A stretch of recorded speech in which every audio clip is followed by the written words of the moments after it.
All right, welcome everyone. In our discussion today, we're going to go way beyond just memorizing words. We're going to explore how two, seemingly simple prepositions can actually unlock a really deep understanding of not just the Mandarin language, but the entire cultural framework that holds it all together. Okay, let's dive right in. So, I want you to keep this question in the back of your mind as we go through everything today. Don't just think of it as a simple question, but really as the central theme of our entire analysis. We're going to see how these concepts of inside and outside are literally woven into the fabric of social life, defining relationships, trust, and communication in ways that might feel a little foreign at first, but are absolutely essential to understand if you're serious about this language. So here's our game plan. We'll start with the foundational characters, really getting the logic behind them. Then we'll put them into practice, grammar, pronunciation, the whole deal.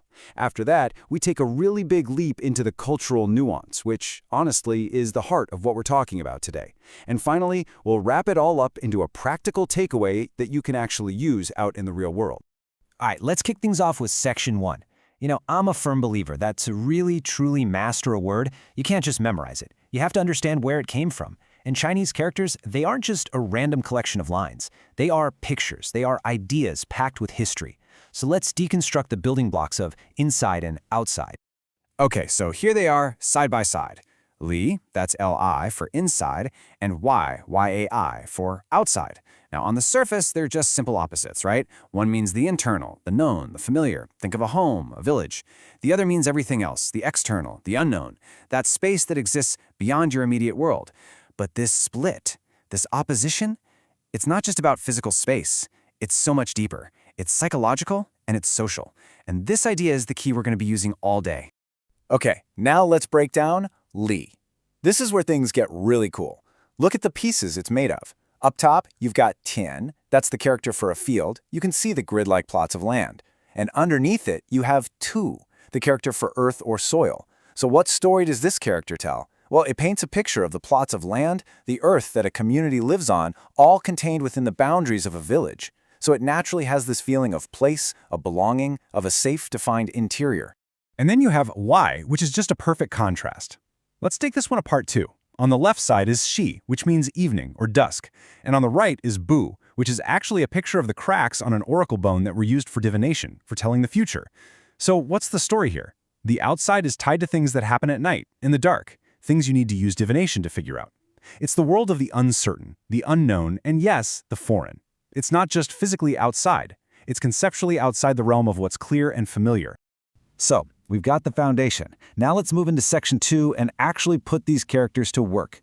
Now that we have a feel for the deep meaning behind them, let's get into how to use them correctly in a sentence. And, this is so important, how to pronounce them so people actually understand you.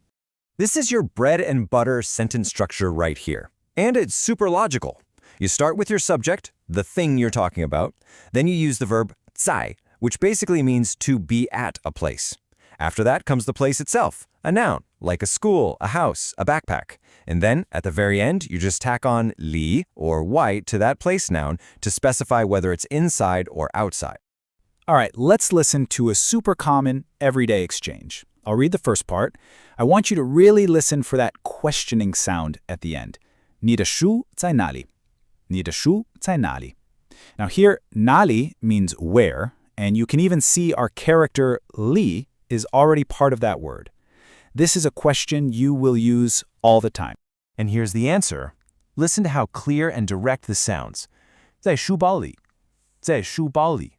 It's simple, straight to the point. You've got your verb, 在, your place, 书包, and our preposition, li, attached right to the end. It's a perfect textbook example of the structure we just talked about. Okay, pronunciation clinic. This is huge, so let's really focus here, because a lot of students get tripped up by this. For li, it's that third tone. It has to have a dip. My voice has to go down and then come back up. Li, li. Try it with me. Li. One more time. Li. A common mistake is to say it flat, like li, and that's just wrong. Now for Y. It's the fourth tone. It needs to be sharp, almost like you're chopping the air. Y. A really quick, decisive drop. Let's try it. Y. Perfect.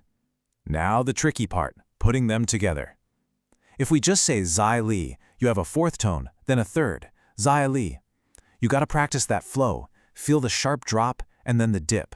Again, Zai Li. Seriously, getting this down will make your Mandarin sound so much more authentic. Okay, everyone. This next section, honestly, this is the heart of today's lecture. This is where we go beyond just translating words and we start to get into real cultural competence. We're about to see how Li and Why, inside and outside, create a core concept that basically governs social relationships. So get this. This isn't just about words anymore. It's about an entire worldview. So let's start with this absolutely crucial term, wiren. Now, literally, that translates to outside person, but this does not mean someone who is just standing outside a building. A wiren is a social outsider. It means you're not part of the inner circle, not family, not a close friend, not a trusted teammate. If someone sees you as a wiren, it means your interactions are going to be more formal, more distant, and there's going to be less trust there automatically. And this whole idea is wrapped up in the concept of neiwai, which literally means inside-outside. I want you to picture a set of invisible concentric circles around every single person. Right in the very center, that's the inside group, the nai, and literally everyone else is in the outside space, the swa. So navigating society, whether you're doing business or just making friends, is all about figuring out where you stand in other people's circles and deciding who you let into your own. And that right there is the core of neiwai. This table does a fantastic job of laying out the practical differences. With your in-group, your zizi ren, literally one's own people, communication can be super direct and informal because there's this base level of assumed trust. But with an out-group, a wiren, it's much more formal, polite, reserved. And look at expectations. You have a deep, deep obligation to help your in-group, and they have that same obligation to you. But for an out-group, asking for a big favor could be seen as really inappropriate. And finally, information. Personal stuff is shared openly inside the circle, but it's guarded very carefully from anyone outside. So, okay, why is this so critical for you? Why are we spending so much time on this? It's because your success in building real, genuine connections depends on understanding this. If you're negotiating a deal, trying to make new friends, or working on a team, your main social goal, a lot of the time, is to move from being seen as an outsider to being accepted into that inner circle. Being able to read the subtle signs of this dynamic isn't just some academic thing. It is a flat-out essential survival skill. All right, let's bring it all home. In this last section, we're going to tie everything together, the characters, the grammar, and those critical cultural ideas into a clear, actionable way for you to think about this as you move forward. So, think of your path forward in 3 clear steps. Step 1, truly master the characters. Don't just memorize what they look like, understand the stories they tell. Step 2, drill the grammar and the tones until they're second nature. You want your speech to be fluid and accurate. But step 3 is the most important. You have to become a keen observer.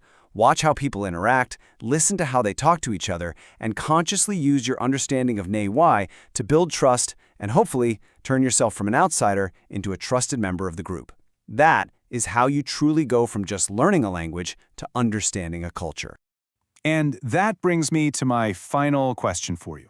We started off by asking how inside and outside could mean more than just physical space, and now you see all these layers of meaning: linguistic, historical, and deeply, deeply cultural. So the question isn't just for this lecture anymore. It's for your entire journey with Mandarin. How are you going to use this knowledge to navigate your world, both on the inside and on the outside?